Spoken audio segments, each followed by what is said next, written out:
Good afternoon and welcome to the August 30th meeting of the Glendale Housing Authority. May we have the roll call, please? Authority Member Devine. Here. Friedman. Here. Garpetian. Here. Kelly. Here. Najarian. Here. Parazian. Here. Chair Sinanian. Here. Next item, please. The agenda for the August 30th, 2016 regular meeting of the Glendale Housing Authority was posted on Friday, August 26, 2016 on the bulletin board outside City Hall. Next item on the agenda. For approval of minutes, 4A minutes of the regular Housing Authority meeting of Tuesday, August 23rd, 2016, and joint Housing and City Council meeting of August 23rd, 2016. I'll move for A. Second. Any objections? Without objections, the minutes are approved as submitted. Are we approving also the ones for City Council? Or it's just we're just doing this for housing? We're just doing housing. Okay. Very well. Next item, please. 5 would be oral communication. There are no cards submitted. Okay. Item number 6. 6 would be business agenda. 6A, Interim Director of Community Services and Parks regarding 2016 Homeless Continuum of Care Funding application to HUD. 6A1, Authority Motion approving the 2016 Homeless Continuum of Care COC program priorities, authorizing the City Manager Executive Director to submit an application to HUD for a Continuum of Care program funding under 2016 Continuum of Care Homeless Assistant Notice of Funding Availability 2016 NOFA, and authorizing the City Manager Executive Director to execute all necessary documents with HUD and sub-recipient services providers related to the 2016 application for fiscal year 2017-2018 COC programs. Mr. Ochoa? Yes, sir. This continues, the issue of homelessness continues to be a vexing one for the entire region, if not the entire nation. To the extent that we do have some limited resources, it is increasingly important that they're utilized as efficiently and effectively as possible. So to give you a in-depth overview of the Tier 1 and Tier 2 program elements that we have within the priorities and that are featured in the NOFA, Yvette Sanvelian, our Community Services Manager, will walk you through what the continuum of care consists of today. Good afternoon, Chair Sinanian, members of the Housing Authority, city staff. My name is Yvette Sanvelian, Community Services Manager for Parks Department. This report is our city's annual homeless needs assessment that's submitted to the federal government on an annual basis. I have some PowerPoint presentation that I will have available and go through some of the questions as necessary. The Glendale Continuum of Care components include street outreach, coordinated entry for services, intake assessment, and case management. The City of Glendale also operates emergency shelter programs, homeless prevention, rapid rehousing, permanent housing, and transitional housing programs. This is a visual of what the continuum sort of looks like. We have unsheltered populations that typically go through the various assessments. In addition to the unsheltered population can potentially go through from streets to housing. With regards to funding sources that the city uses to implement the continuum of care, since 1996, the City of Glendale has been the lead applicant receiving federal dollars, competing for the funding on an annual basis. This, on an annual basis, is about $2.3 million. Today's report only includes information on the continuum of care. The City of Glendale it's one of the cities that is a lead applicant throughout the county of Los Angeles. City of Pasadena and City of Long Beach is also another continuum of care. All the other smaller cities are part of Los Angeles Homeless Services Authority, part of their application process. Some of the program priorities included in our application that HUD mandates for cities to oversee and develop is housing first models, permanent housing for chronically homeless. And throughout the report, I'll discuss those persons that actually are defined by HUD who meet the chronic homeless definition.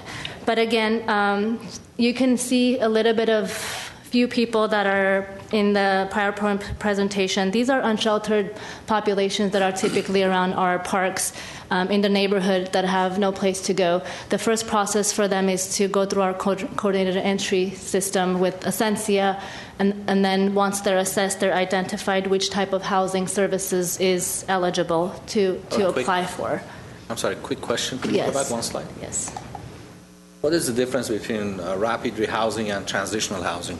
Mr. Garbetian, the rapid rehousing is a short-term rental assistance program. It only serves 1 month rent and 1 security deposit for persons who are first-time homeless.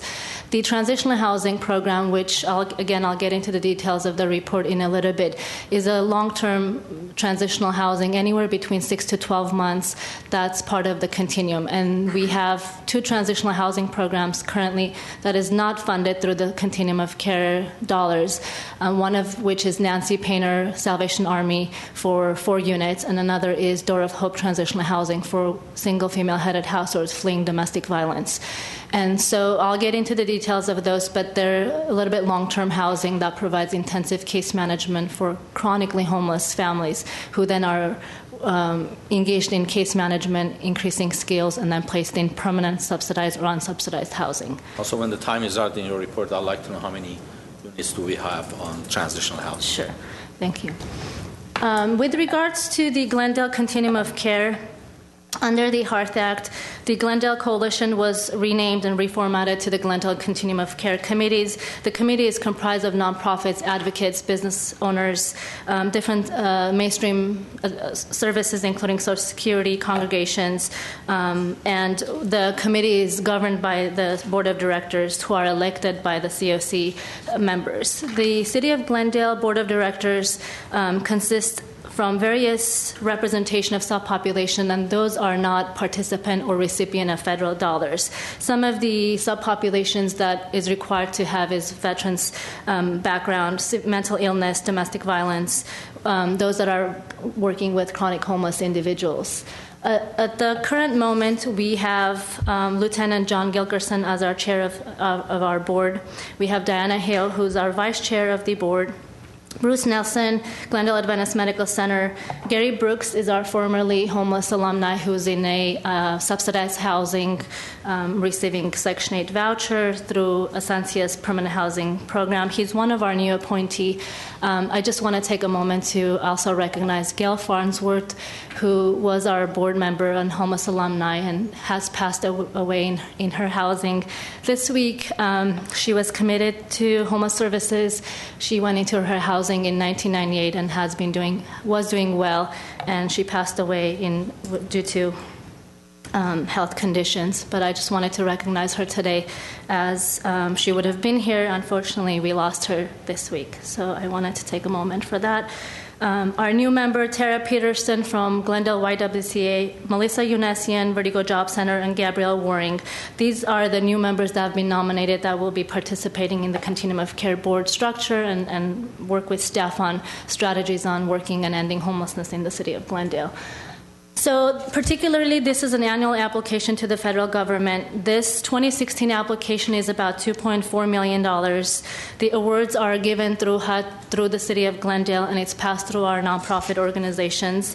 The City of Glendale is currently working with the Salvation Army, Asancia, Door of Hope, Catholic Charities, Path Ventures, a few of those to mention with regards to our funding application and nonprofits. One of our newest organizations is Family Promise that has submitted an application through this process, and we'll be working with them with regards to homeless services. So that's exciting, receiving new applicants to oversee homeless programs. With regards to funding cuts, the federal government requires every year for the Continuum of Care and the board to look at project priorities and rank them in what's called in Tier 1 and Tier 2. And so one of the directions we received from the federal government is to allocate 93% of our annual renewal demand, which is about $2.1 million, in Tier 1.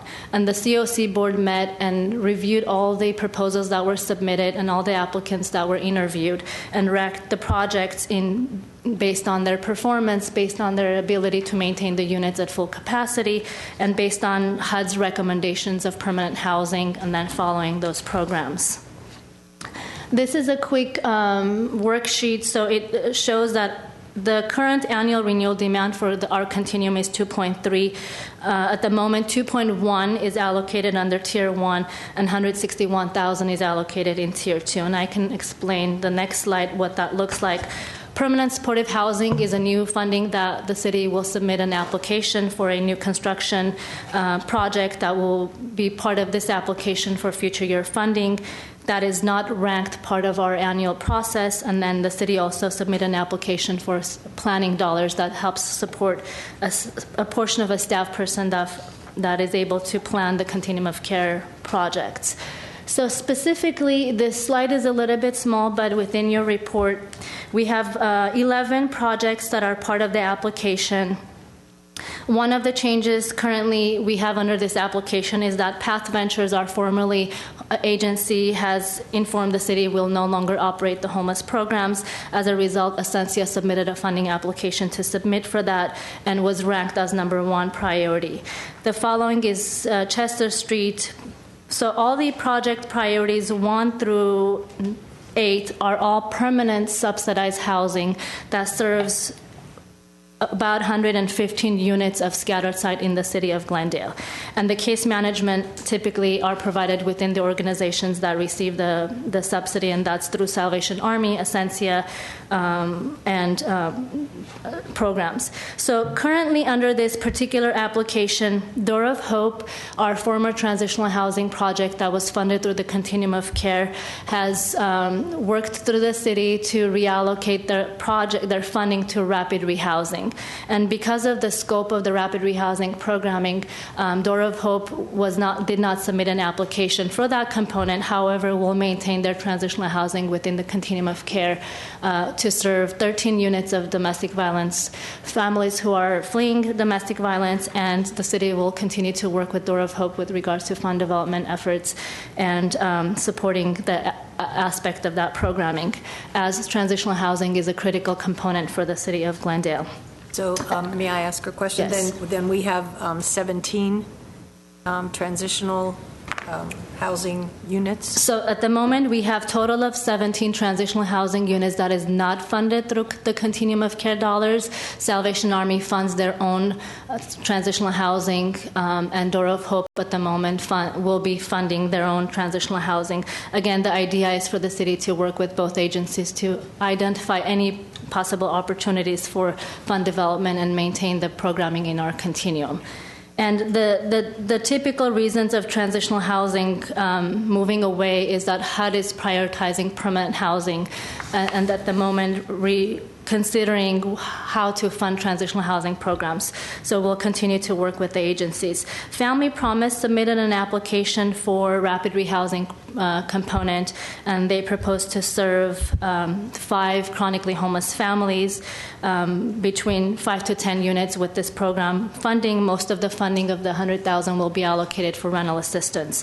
The rest of the projects that are funded in Tier 2 is a portion of a Shelter Plus Care funding that is funded in Tier 2, and basically that one particular unit is vacant at this moment, so if there's a way that funds will be lost, there won't be a negative impact on the actual persons occupying the units. So at the moment, the federal government will guarantee the funding of $2.14 million, which is everything that's included in the Tier 1, and that we hope that with our application submission that the Continuum does well on all of our performance, and we're able to secure any new project, including the new permanent housing bonus and the Continuum of Care planning project funding. Yes, Mr. So I'm Garagatian. looking at these numbers. For the Tier 1 total is 2.1 million, basically. Yes. And Ascensia is getting $1,330,000. So they are our major, basically, go-to entity, if you will, for housing issues, for homeless issues and programs. Is that what it is? Yes, Mr. Karapetian, Ascensia is our lead homeless services agency. They are the coordinated entry and agency. That means that everyone who is currently homeless needs to go through Ascensia in order to be assessed and then determine which type of housing programs or available programs will be referred out. For the exception of those that are domestic violence survivors, those will be referred specifically through YWCA and the domestic violence crisis systems. But anyone who's unsheltered on the street or at risk, they all need to go through Ascensia to do the intake and assessment, and then Ascensia coordinates all the services. Typically, they ended up on the emergency shelter site through Ascensia, and then or are referred to transitional housing or permanent subsidized housing. That's part of our continuum. the continuum of cares are required to have a lead agency that basically everyone goes through so that all the available resources are provided and clients are ranked. Clients complete an assessment form, and based on their need of priority for housing is how they're assessed and placed in permanent supportive housing. So quickly, part of the application process, the City of Glendale conducts an annual homeless count. This is a requirement of HUD, and this is pretty much done on an annual basis. Last year, this year, City of Glendale completed its homeless count on January 27, 2016. Staff, volunteers, agencies went out to the community to complete a one-day survey of all of our homeless participants in the program that are sheltered and unsheltered, and identified that on any given night, specifically on January 27th, there were 240 unduplicated homeless persons that were served through sheltered and unsheltered population. So this particular is point-in-time number. The entire continuum serves over 2,500 unduplicated homeless persons throughout the various programming annually with homeless services programs. With regards to a little bit of specifics on the homeless count, there were 185 persons that were sheltered. This includes our emergency shelter program, our winter shelter program, and our transitional housing program. And 86 were unsheltered for the 2016 point-in-time count. There's a slight increase of our sheltered population comparing to 2015. It's because of the winter shelter program that the city was asked to participate in due to the El Nino weather last year. There's a few more statistics in regards to the subpopulation that I'm not going to go into the specific details, but what I wanted to cover is some specific demographics with regards to age of homeless and how it relates to the special needs. Most of the unsheltered homeless persons are between ages of 25 to 50, and these are most of our chronic homeless individuals, long-term homeless on the streets that have special severe mental illness, substance abuse, or other health conditions that prevents them from engaging in services. Basically, the next few slides is just the graphs of the statistics, but I will skip through the chronic homeless definition. So in order for participants to qualify for permanent housing, HUD has a definition where a homeless person needs to be sleeping on the streets for at least a year or have had several episodes within a year, and they have to have a special subcondition or a special condition. And those are the participants that are basically on our streets, in the parks, that are more visible, very service resistant, between outreach and our Glendale Police Department or staff that on an ongoing basis continue to engage with the clients in order for them to complete the intake and assessment and identify for them for housing services. Based on those particular chronic homeless status, we had identified 113 homeless persons in the city of Glendale that are chronically homeless. And these are the folks that are typically service resistant and do take a little bit long term for us to gain their relationship, for them to be able to trust us and seek services through Estancia or any of the homeless housing programs. Most of these individuals were at the sheltered, including the winter shelter. We did have 51 that are chronically unsheltered in the city of Glendale at any point in time. And most of our participants are either at the Adult Recreation Center near Maryland or on Brand, specific areas within the South Glendale area that we continue to outreach for them to access services. The other subpopulation that HUD is requiring for to end homelessness is the veterans population. We did see a 4% increase in the city of Glendale for veterans this year due to the winter shelter program, although since the report, 2 of the 5 chronically homeless veterans have been placed in permanent housing. So staff is working with the Veterans Administration to seek other possible opportunities to get VASH vouchers for the veterans to be placed in housing. City of Glendale did end veterans housing functionally in 2014, but annually we keep getting new veterans that are homeless. Some of the subpopulation that I talked about is with regards to the homeless, and this is specifically to only adults.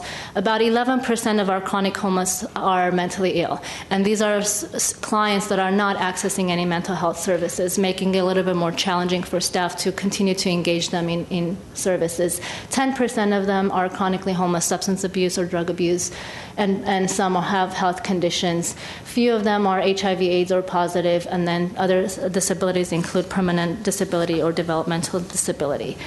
So this is just a graph that I will not go over. It's a little bit challenging, but in terms of challenges, ending chronic homelessness and family homelessness is one of our priorities to do this by 2020, which is what HUD mandates. Funding for homeless programs continue to get less and less annually, and the competition becomes more competitive. We look at other avenues to partner with other cities or counties to bring funding for affordable housing and access to employment and access to available units within the city of Glendale. It's one of our biggest challenges. This gentleman was chronically homeless in the city of Glendale. He was hanging out at our city plaza for 3 years, despite outreach efforts and police. After 3 years, he was able to and interested and willing to participate in case management and services, and he has been successfully placed in permanent housing and is doing well, and he consent to show his picture on the slide. So a couple of recommendations. Part of our application to HUD is to continue to work with our 10-year strategy to end homelessness and the veterans' homelessness, to continue to expand rental assistance types of programming within the city of Glendale, housing first models and rapid rehousing for the two types of target population. One of the newest recommendations is to work with different, our community development and housing department and other funding sources, maybe tax credits, to either designate a 15-unit voucher program for chronically homeless that are on the street, more visible participants, and or seek for a new construction funding, which is what we did as part of our funding application this year. And finally, one of the fifth recommendation is to continue to collaborate with our Glendale Police Department, who is a key partner in homeless services with regards to serving the clients and making sure that they are connected to homeless services instead of our criminal system. And at this moment, again, at this time, I'd like to ask if Housing Authority can consider for us to submit the funding application to the federal government. The funding application is due to HUD on September 14th and adopt a recommendation based on the tiering that was recommended by the Continuum of Care board members. And if you have any questions, I can go ahead and answer them right now. Thank you, Ms. Savilian. Yes. Yes, can you go back to slide 20? I think it was 27, if I'm not mistaken. Yes. Yeah.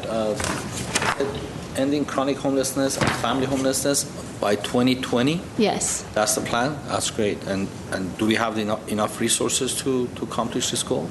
Mr. Garabedian, HUD continues to identify funding resources, but also seeks to the cities to look into potentially general funding or partnering with other counties and cities, including everyone through the Los Angeles County, to be able to, through the LA County Initiative funding, to be able to regionally address homelessness within the community, as each cities do take their own part in ending homelessness, but it's such a regional problem that funding is available through the LA County Initiative program, and the City of Glendale and our nonprofits will be seeking for funding to be able to meet HUD's national goal. Great. I know it's a great goal. I have a question about specifically veteran homelessness. Is there some kind of a dynamic or pattern as to where the homeless veterans are congregating in terms of geographic area, and if so, why is that the case? And the reason I ask is when we were inaugurating our Veterans Village, I believe we had to go look far and wide and really try really hard to fill those spots with veterans from outside of Glendale area, homeless veterans. So I understand there's rampant homelessness with the veterans. So why did Glendale have to go outside and look? And why, do we not have the corresponding number of veterans homeless in Glendale? Chair Silanian, so as I said earlier, Glendale ended veterans homelessness in 2014. At the moment, we did not identify any Glendale veterans. And so the reason is that Glendale has to seek outside of our community to and coordinate services with the county, is that the Veterans Administration funding is available through the different spots, the service point areas, to be able to serve veterans. And so we're part of Spot 2, which is a larger community that includes San Fernando Valley, Burbank, Pasadena, a portion of LA. And so when we were filling the Chester Village, we had to look outside of our continuum in terms of finding veterans that were homeless for that project. And perhaps community development can answer that specifically part of the next presentation. But with regards to veterans, they're all around the community. There's not one place how they congregate. And this year particularly, most of our veterans were from our winter shelter program from our nearby community. Because you didn't have a very robust winter shelter type of program anywhere around us, so more folks came to Glendale, more folks stayed in Glendale that perhaps weren't there before. But I think specifically to your question, people either get out of the service or they migrate from another place. Perhaps they were living with family in another town and they end up here in Glendale for one purpose or another. It is an ongoing challenge. It will continue to crop up. We'll address it, crop up again, address it again. And that's basically what you see. So to the extent that we can say that we functionally ended veteran homelessness in 2014, a very true statement in 2014. Mm-hmm. And in 2015, folks find themselves in that situation again. Right. Of course, we have to think about this problem as a regional problem because, again, where does homelessness start and where does it end? If you, like you said, I think it's a fact. If you have a homeless shelter, then they're going to congregate here. If you don't have one, they're not going to be here. And therefore, you can claim victory and say that you've ended homelessness. In reality, of course, if you look at it regionally, you've chosen not to deal with the problem. Yes, Madam Mayor? We just recently received 15 vouchers, did we not, for veterans? Mayor Devine, yes, the Housing Department has their presentation next. We did receive 15 vouchers from the Veterans Administration recently, and so the Housing Department is working with Continuum of Care to identify veterans who are honorable discharge in order to be able to receive the vouchers. Oh, I see. And part of their presentation, they can address that, and I'll be here to answer specific questions with regards to veterans who are homeless. Okay, all right. So the two that received would not have gotten those vouchers. The two that are already in permanent housing are part of our Shelter Plus Care program, which is through this Continuum of Care funding, specifically targeting chronic homeless veterans. So we typically apply for one or two grants that are specifically for certain subpopulations. I understand. I'm interested in the permanent supportive housing build, the construction that you mentioned, and can you explain a little bit more about that? What the is there a plan or develop a new construction in collaboration? Part of this funding application, the City of Glendale submitted a new construction request, and obviously the amount is only $115,000. That's nothing to be able to be building a permanent housing. But part of this plan is to be able to identify a developer and a nonprofit organization that can identify an apartment in the City of Glendale, who then can apply through tax credits and maybe possibly through the county initiative funding to be able to allocate some of the units for chronically homeless individuals. And so this is sort of tied to the 15 chronic homeless individuals that would be receiving the rental assistance vouchers in order to be placed in that affordable housing. And this is maybe about 2 years down the line in terms of actual having the building and allocating resources and participants in the units. Okay, thank you. I have a question. I understand there's a population of homeless that you consider to be chronically homeless that are service resistant and difficult to get to, into housing. But how often does it happen that people who are homeless, who are seeking housing, find that there's no place for them to to spend the night in Glendale. Do we offer a place for everybody who needs it, or are there people on the streets who really want to have a roof over their head, whether it's permanently or just temporarily? Ms. Friedman, that's a great question. Unfortunately, there's not a lot of available drop-in shelters throughout the county. And so there are currently about 55 unsheltered homeless persons in the city of Glendale that we don't have ability to keep them in our shelters and or offer them permanent housing for, again, various reasons: lack of affordable housing, lack of funding to be able to place those chronic homeless individuals. As a result, when we do host a winter shelter program, at least temporary part of that 3-4 months of the program, they utilize the winter shelter program. And do we have some, and so what services are available to those people in the meanwhile? Do we offer, do we work with them for our drug treatment, for mental health, for Yes. Job training? And is there any way to provide some sort of temporary housing for them to keep them off the streets and keep them safe, even if it's not an apartment, even if it's not something that you would think of as transitional housing, but some sort of the way we do with the emergency winter shelter? What would it take? Because you've talked about affordable housing, but I haven't seen options for more temporary shelters that are more of a barracks type situation, or just something that gives someone a place to sleep that's safer than being on the streets or outdoors. Yes, Ms. Friedman. So at the moment, Street Outreach through Ascensia, on an ongoing basis, they engage the clients. We have the intake center or access center through Ascensia that they are part of the case management. They receive case management services for employment, accessing mainstream benefits, taking showers, receiving meals, etc. But we don't have a temporary shelter that they would qualify for. Again, most of these are chronic homeless individuals that are using drugs and or not seeking mental health services, while case managers do offer the mental health services. So I'm asking about a different population. I understand that you have particular issues with what you're considering chronic homeless in terms of people that are more service resistant. But I'm asking about people who are not that population, people who are looking for a place to stay tonight. How many of those at any time are turned away from the shelters and forced to live on the streets? Because it seems that those are people that are easier to get to access services, correct? Or somebody who might just have lost an apartment because their rent was raised, or whatever the situation is, or a domestic violence victim.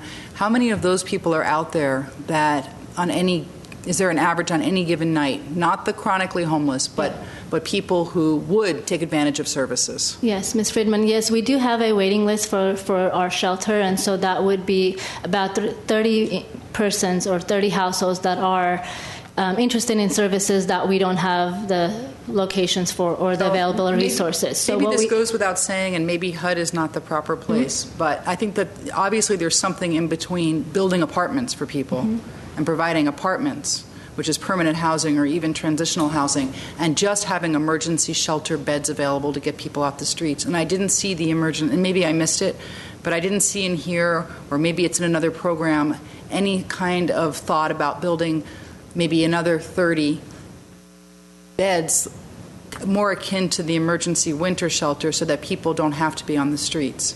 Because if we, every single apartment unit that we build, that's hundreds of, over $100,000 per unit.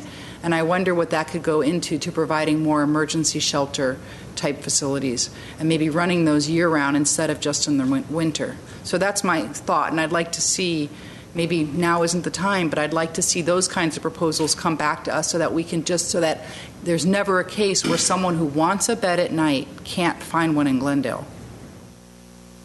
That's a great question, and we can take a look at that. Ultimately, the funding is what sort of drives available resources. The continuum of care dollars don't support it, but emergency shelter dollars do, and so that's something we can take a look at it. To be able to run an emergency shelter, it does cost about $500,000 a year, for example, for 40-bed persons, 60 to 90 days year-round. I know that's very similar to what Essentia provides. I'm not sure what some of the other caregivers do. I know Family Promise as well, so maybe instead of trying to do that ourselves, if we can find a way of investing into our partners and leveraging their fundraising dollars and their volunteer hours, rather than us, like you said, trying to build another shelter of our own. But I'd like to see that considered as we move forward with different plans for taking care of the homeless. Thank you. I'll make a note of that. Okay. Any other questions? Yes, Mr. Nigerian. Yvette, out of the 240 or so homeless that we've counted, how many are resistant, service resistant? Do we have About idea? 55 of them. And how much of our resources, well, let me ask this, do we devote a greater amount of resources to those 55 for the outreach, for the counseling, and everything that we do disproportionately to the remaining 200 or so? Well, each of, Mr. Nigerian, each of them, so the 55 unsheltered population, our outreach staff goes out on an ongoing basis.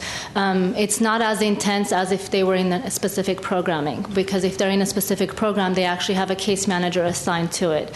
And so most of our resources are targeted for those in programming, those in programs, so that we can get them off from emergency to transitional to permanent housing versus the unsheltered population. The reality is some of them may be service resistant. Like I said, it takes time to really develop the relationship and the rapport for them to trust us and us to trust them.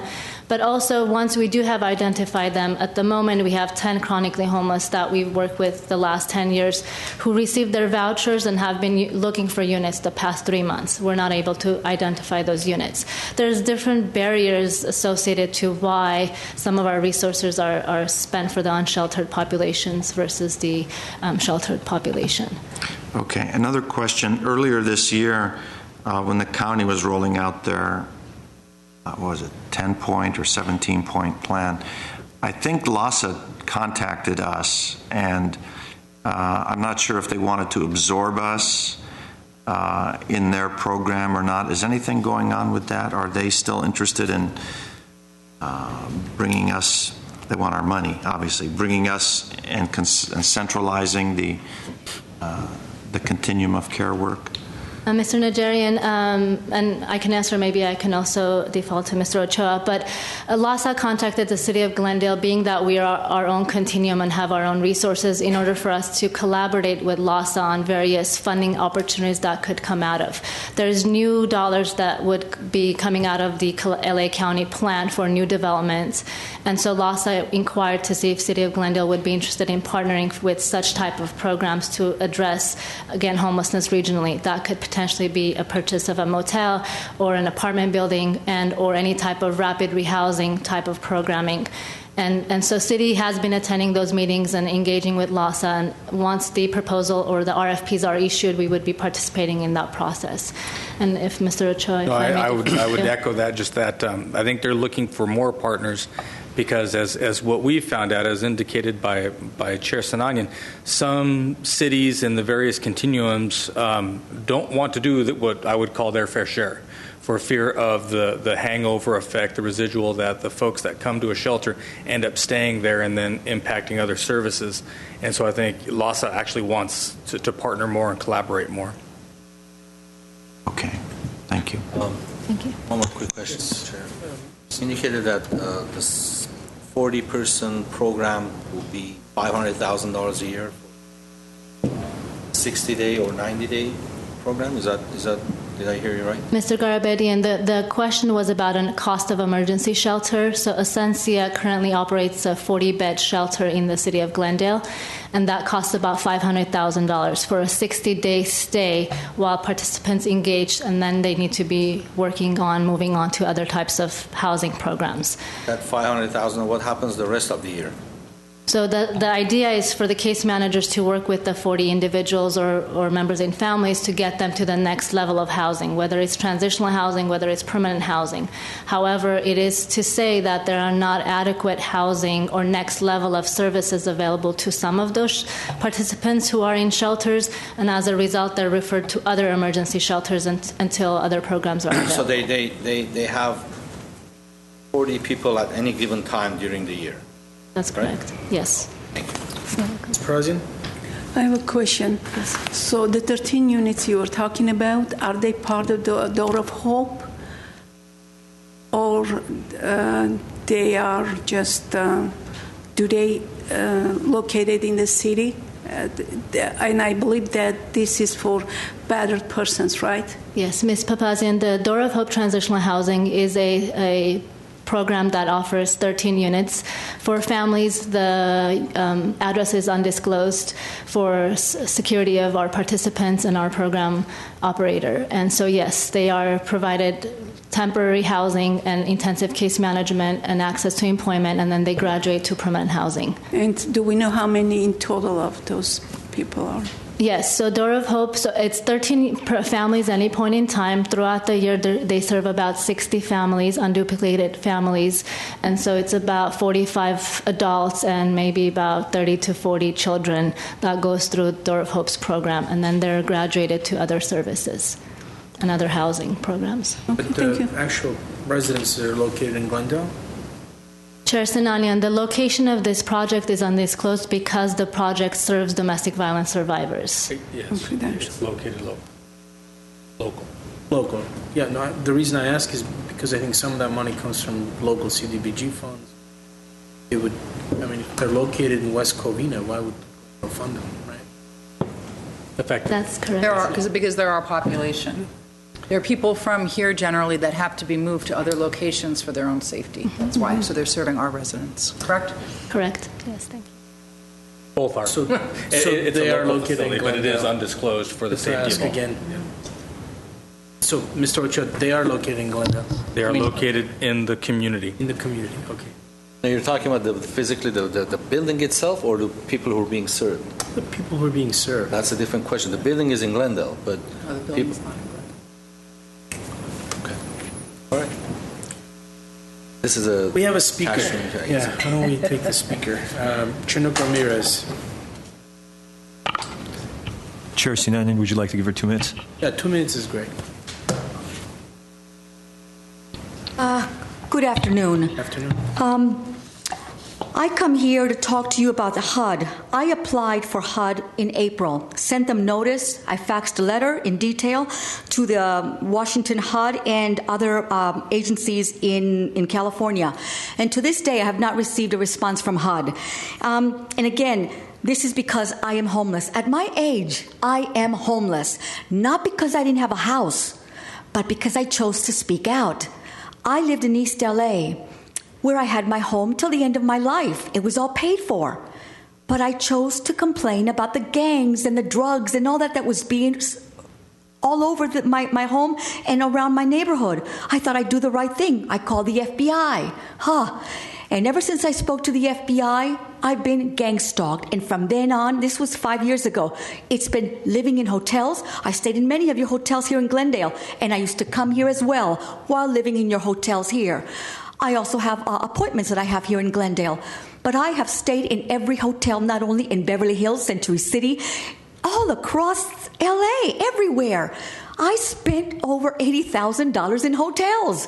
And look at me now. I'm on the streets. I'm chasing drug dealers, blacks, and predominantly blacks, and Latinos, and gangbangers in downtown LA. And I see my shopping cart back there. I've got my plastic bedding. I am very vain. I take good care of myself. And I do not surround myself with junkies or gangbangers or anybody because I don't want to catch any diseases. But I don't stay in shelters either because you have MRSA, bed bugs, scabies, virulent staph infections, encephalitis, and meningitis. I'd rather be outdoors. But I sleep on the streets. I get vandalized. I get attacked. I get robbed. And I use my 4-letter words, yelling and screaming all night long. And that's how I live my life. I am voting for Donald Trump, and I hope to God the surveillance age will stop, and God bless Donald Trump, and God bless America. Thank you. Thank you, Ms. Ramirez. Yes, Mr. Kelly.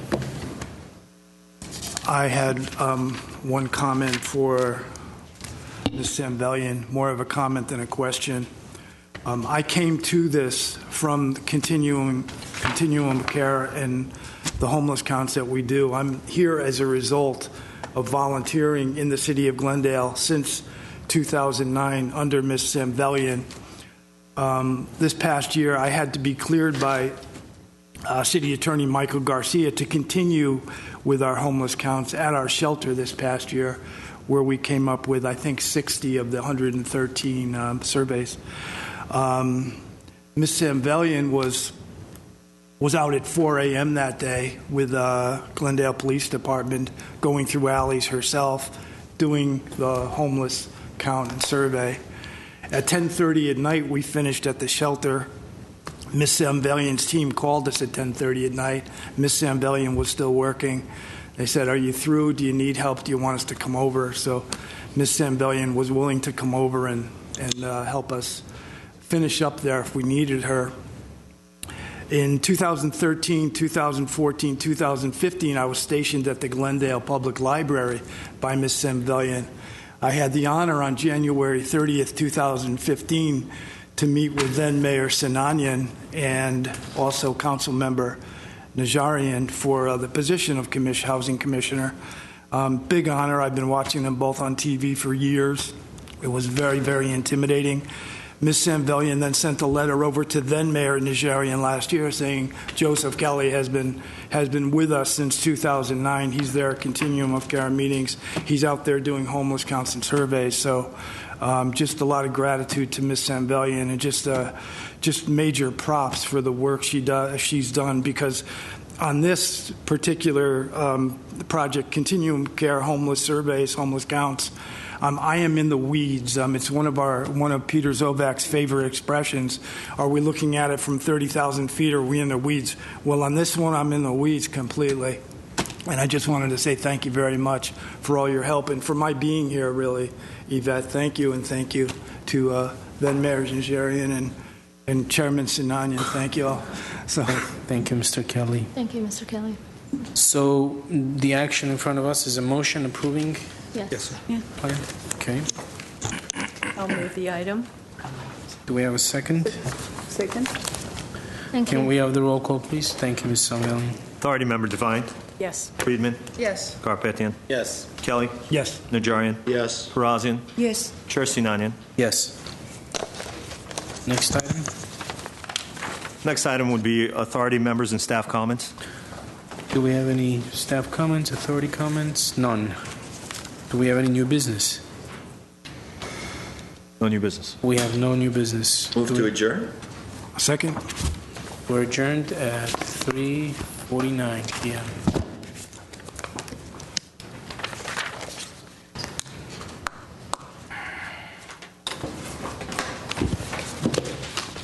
Wait, you got a One more, John. Wait, one more. We have more. One more. joint meeting. Okay, I'll call to order the August 30th meeting, joint meeting of the Glendale City Council and Glendale Housing Authority. Can we have roll call for the City Council, please? Councilmember Friedman, Here. Garpetian, here. Najarian, Here. Sinanian, Here. Mayor Devine.